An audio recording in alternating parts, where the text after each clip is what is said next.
Simsy Claire here and welcome back to my channel. So for today's video we are continuing our base game and one pack only series. So this is going to be base game and city living.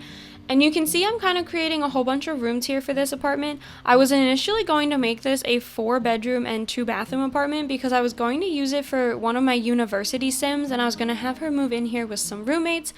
But at the time I couldn't really figure out the layout for that. I do end up figuring it out eventually, but in another apartment.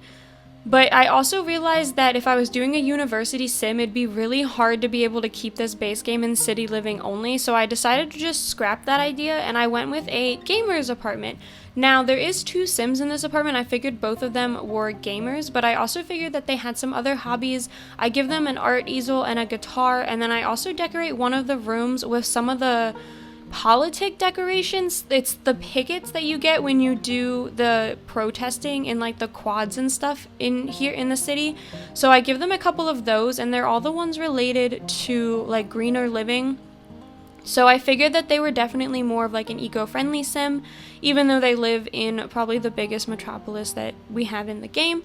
But besides that, I do end up decorating this apartment kind of more, well, it is all with the city living stuff, so it definitely leans more towards like a more cultured sim. So I figured that the sims had grown up in the area. I almost wanted to say that they had grown up in the Spice District because that's definitely where all the family items are, and I kind of thought that they had grown up in the Spice District, so there was a whole lot of different cultures around them, and they had kind of been immersed in them since they were in a young age. So when they finally moved into their own apartments, their decorating style definitely lended more towards like that area. Even though they're now in the Arts District, the more kind of modernized section of the city, their tastes definitely remained kind of more Spice District worthy, if that makes sense, if you kind of pay close attention to the city districts as I do.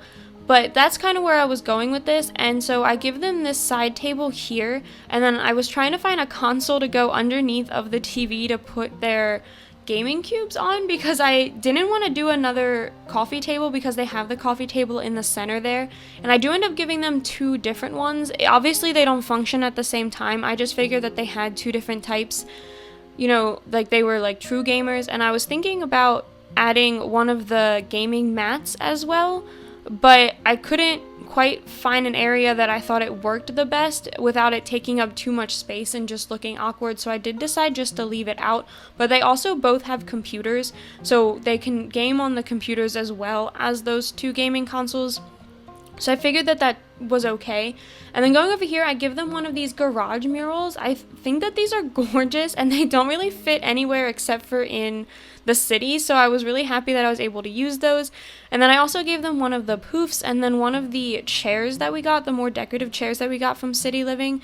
And I think that this, even though it's a really mismatched living room, I think that it actually comes together quite well. I think the walls by the TV are a little bare, but I figured that they probably had just moved into this apartment or hadn't moved in that long ago, so they didn't have a lot of decorations and they probably didn't have a lot of money either, so they were kind of just trying to do the best that they could until they made it big with either their gaming or their art or their politics.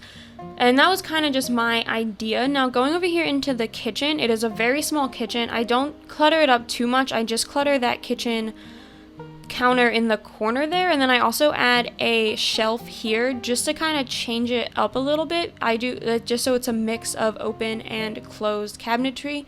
And I put a couple of decorations on the shelf, but not that many. And I also gave them a spice rack just to kind of pay homage to the fact that they both, in my eyes, grew up in the Spice District. Now, here I'm going through and I was trying to see if maybe I could fit some other decorations in, because as you can see there's this like really long hallway in between where the bedrooms start and where the door is, and I had no idea what to put in that hallway. I considered like maybe giving them a couple of indoor plants or maybe giving them like a nice big rug, but none of them really fit the space the way that I wanted it to, so it does end up being kind of blank. I fill in the space right by the front door, this little alcove here, as kind of like the entryway, and I give them these pictures, I thought maybe one of them had painted them, or maybe like one of their parents had painted them, and that's why one of them is an artist, because they were inspired by their parents. So I did place these above by the door here, and then I used these statues that we got from City Living, and I used them kind of as bookends. Right now I only have one, but I do end up pulling out another one in the end. And then I also use one of these candles that we got, and I just use it to kind of light the hallway a little bit. I figured maybe it was a scented candle, so when they like came home, they lit it so that they had a nice little scent floating through their apartment, because I always light a candle when I get home. It just kind of, I don't know, it kind of soothes me. And then this is where I was talking about I try to fit a rug, and I guess I do end up leaving one in here, but I honestly didn't think that I did. I thought that I ended up deleting it, which I still might towards the end. And then I add one of these City Living lights, and I do a couple of pictures on this wall here. And one of them is the Sims pictures that we got, and then the other one is that butterfly. I figured that maybe those were some other gaming pictures, because obviously, I mean, the Sims one is, but I figured maybe the butterfly was, a different type of game, or even like a movie poster or something. And then this is going to be the first bathroom. Now this one is bigger than the other one, but I figured that this one would also be used by guests who came over to the apartment, so that's why I kind of made this one a little bigger. And it's also not an ensuite. The other one is, so I figured that it kind of made sense if one of them got an ensuite, the other one got a bigger bathroom. And then I placed these wall decorations here on the floor. It kind of doesn't really make sense that they're just sitting there on the floor, but it filled up the space, and I was really, really tired of it looking empty, so I decided to leave it. And then in here is the office. The office is probably my favorite room in the house. It's just such, I don't know, it's such a small space that even the few decorations I put in here managed to make it look nice and cozy. And they each have their own desk with a lamp, and then I give them a couple of other things as well. One of them gets a fishbowl, one of them gets a camera, they have a guitar and easel, and then I also place a plant in the corner. And then I also end up giving them a bookshelf in here. It's the one from City Living, the one that hangs on the wall. You'll see me place it in a minute. And then I also, towards the end of the video, I might have even cut it out, but I do end up going in there and placing some of the posters that they have that you can collect from the city, because as I said, I definitely figured these Sims had grown up in the city, so they had a little bit of like stuff to bring with them from when they were younger. And then I'm using the City Living bed and dresser, and then also the City Living mirror. Even though it doesn't really fit in with the style, I think it looks good like juxtaposed to the black in the room, because it's black and gold, and then the bed and the dressers are white and gold, so I think it looks good in that respect. And then this one Sim, I didn't really think about them much further than them being a gamer and an artist. I definitely thought that they were the ones who used the easel.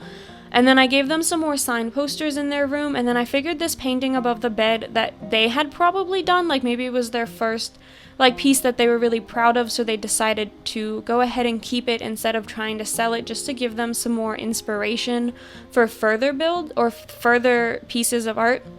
And then this Sim I figured was a little bit more into politics, so I do end up giving them those like pickets that you can use when your Sim is protesting in the different areas of the city.